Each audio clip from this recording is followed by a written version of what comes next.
ISL 2025 Orissa match খেলতে নামার আগেই লিগ সিল চ্যাম্পিয়ন হয়ে যেতে পারে মোহনবাগান। কোন অঙ্কে জানতে হলে অবশ্যই ভিডিওটি সম্পূর্ণ দেখতে থাকুন। আর চ্যানেলে যদি নতুন হয়ে থাকেন অবশ্যই আমাদের চ্যানেলটি সাবস্ক্রাইব করে পাশে থাকা বেল আইকনটি অল প্রেস করে দেবেন। Kerala blaster versus Mohun Bagan super giants, এই জয়ের ফলে বাগানের এখন 21 ম্যাচে 49 পয়েন্ট। উল্লেখ, শেষ 5টা ম্যাচের মধ্যে 4টেই জয়লাভ করেছে মেরিনার্স, আর একটা ম্যাচ ড্র হয়েছে। এদিকে এফসি গোয়ার 20 ম্যাচে 39 পয়েন্ট। কোচিতে মোহনবাগান প্রায় আইএসএলের লিগ সিল পকেটে পুরে ফেলেছে। শনিবার কোচির জওহরলাল নেহরু স্টেডিয়ামে অ্যাওয়ে ম্যাচে কেরালা ব্লাস্টারকে 3-0 হারিয়ে ইতিহাস গড়ার পথে জোসে মোলিনা ব্রিগেড। পয়েন্ট টেবিলের তো আগে থেকেই ছিল বাগান ব্রিগেড। এই ম্যাচের পর তারা দ্বিতীয় স্থানে থাকা এফসি গোয়ার থেকে 10 পয়েন্টের ব্যবধানে বাড়িয়ে নিল। যদিও গোয়ার দলটি বাগানের চেয়ে 1 ম্যাচ কম খেলেছে। এদিন বাগানের হয়ে জোড়া গোল করেছিলেন জেমি ম্যাকলারেন আর একটি গোল করেছেন অ্যালবার্তো রড্রিগেজ। এই জয়ের ফলে বাগানের এখন 21 ম্যাচে 49 পয়েন্ট। উল্লেখ, শেষ 5টা ম্যাচের মধ্যে 4টে জয়লাভ করেছে মেরিনার্সরা, আর একটা ম্যাচ ড্র হয়েছে। এদিকে এফসি গোয়ার 20 ম্যাচে 39 পয়েন্ট। এই পরিস্থিতিতে লিগ সিল নিশ্চিত করতে হলে এখনও আরও একটি ম্যাচ মোহনবাগানকে জিততে হবে।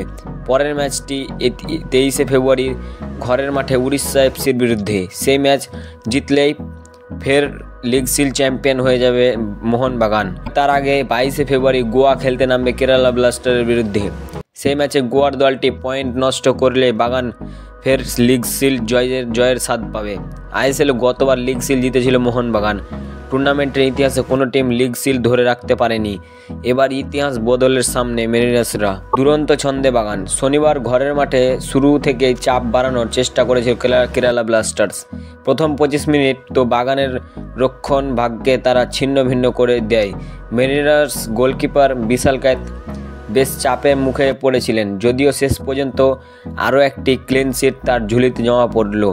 যাই হোক, 28 মিনিটে জেমি ম্যাকলারেনের প্রথম গোলটা করতেই চোখের নিমিষে কেরালার ভোল পাল্টে যায়। যে দলটা কিছুক্ষণ আগে পর্যন্ত মুহূর্ত আক্রমণ শোনাচ্ছিল, তারা আচমকা ডিফেন্সিভ ফুটবল খেলতে শুরু করে আর মানসিকভাবে ভেঙে পড়ে। কেরালার কফিনে এই সুযোগেই দ্বিতীয় পেরেকটি পুঁতে দেন সেই ওজি বিশ্বকাপরাই। 40 মিনিটে বাগানে স্কোরবোর্ড দ্বিতীয় গোলটি যোগ হয়ে যায়। আশা ছিল দ্বিতীয়ার্ধে হয়তো কেরালা সেই আক্রমণের ঝাঁজ ফিরিয়ে আনতে পারবে, কিন্তু কোথায় কি। উল্টে 66 মিনিটে মোহনবাগান 3-0 গোলে এগিয়ে দিলেন অ্যালবার্তো রড্রিগেজের। এখন পরের ম্যাচে ঘরের মাঠে সমর্থকদের সামনে উড়িষ্যাকে হারিয়ে ভারত সেরা হওয়ার অপেক্ষায় মোহনবাগান।